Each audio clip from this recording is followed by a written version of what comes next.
দেখো পরোটা করছি, একসঙ্গে 4খানা করে করছি।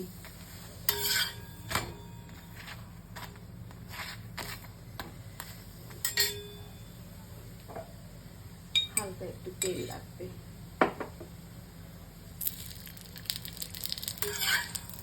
এটা আটা আর রাগি মিশিয়ে করেছি। আটাটা দেখছো না, পরোটাগুলো একটু লালচে টাইপের।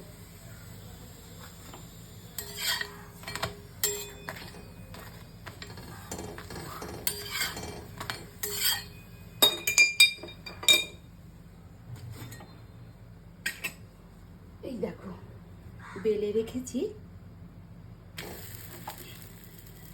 দেখছো না আটাগুলো, বোঝাই যাচ্ছে আটা আর রাগি দুটোই সেম সেম নিয়েছি। 1 কাপ আটা 1 কাপ রাগি।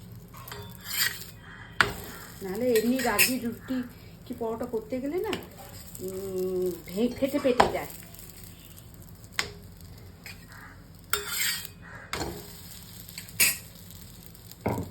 এই দেখো পরোটাগুলো, এটা শুকনো লঙ্কা ভেজে নিয়েছি, একটু লবণ ডলে এটার সঙ্গে খাবো।